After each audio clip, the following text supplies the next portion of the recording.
Pois é, voto útil é quando você deixa de votar naquele de sua preferência e opta em votar em um outro candidato para impedir que aquele que você não gosta ou não deseja que ganhe o pleito chegue lá. E as avaliações indicam que em um movimento de voto útil, Tabata Amaral e Pablo Marçal poderiam perder muitos votos. Só vou pedir à produção, Luiz Felipe Dávila, ok com a gente?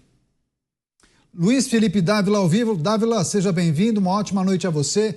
Última pesquisa do Instituto Paraná, Nunes ratificando a posição de líder nessa pesquisa. Em segundo lugar, Guilherme Boulos e um pouco mais atrás, Pablo Marçal. Você já tinha, inclusive, feito essa projeção desse cenário que se confirma agora nesse levantamento da Paraná. Enfim, reta final, pouco mais de uma semana para o pleito aqui em São Paulo, como em todo o Brasil, mas o que a gente precisa trazer e considerar, também levando em consideração o artifício, né? Essa ferramenta do voto útil que poderá ser utilizada nessa reta final. Boa noite, Caniato, boa noite, Alan Gani, boa noite, Cristiano Beraldo e boa noite à nossa audiência.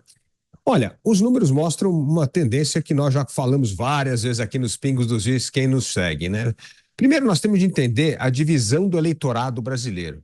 Se você pegar as últimas eleições desde a redemocratização, Caniato, nós temos praticamente um terço do eleitorado que vota na esquerda, um terço que vota mais na direita e aquele um terço que muda conforme a eleição, qual ela gosta do candidato, que pode ser considerado esse voto útil. E é isso que está acontecendo.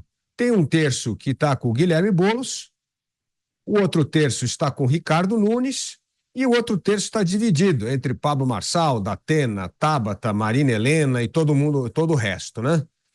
O que vai acontecer agora, na reta final da eleição, é como todo mundo já mencionou aqui hoje, é a corrida do voto útil, ou seja, na hora que você vê que o prefeito Ricardo Nunes tem chance de vencer Boulos no segundo turno e os outros candidatos não só não venceriam Boulos, como tem chance ainda de dar a prefeitura a Boulos, começa uma migração para o voto útil.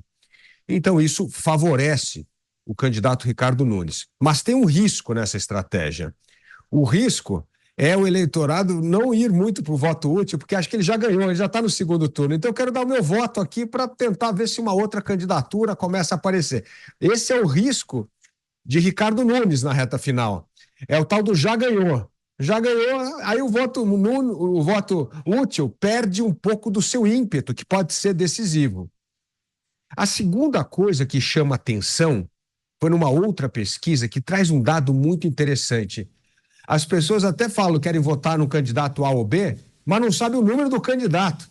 Esse é um enorme problema. Então, a grande corrida dos candidatos nessa reta final é lembrar o número, porque você não vai digitar o nome, você vai digitar o número. Você precisa saber o número do seu candidato. E hoje, só 42% do eleitorado sabe o número do seu candidato. Isso é altamente preocupante há 10 dias da eleição. Então, acho que a grande corrida nessa reta final é dizer, não ganhamos, precisamos do voto útil e precisamos lembrar o número do candidato, porque sem número do candidato não vai adiantar nada na reta final. E isso vem atrapalhando algumas simulações. Porque, por exemplo, se você disse que vota no candidato A e eu pergunto qual é o número do candidato e você não sabe, bom, esse voto não se concretizou. Então, acho que os candidatos vão ter um enorme trabalho nessa reta final para lembrar o eleitor que ele vota no número e não no nome. Então, é muito importante que esse trabalho seja feito. Mas começa a sedimentar aquele cenário que nós já conversamos. O terço do voto do Nunes se consolidando, o terço do Boulos se consolidando e o outro dividido entre os demais candidatos. Pois é.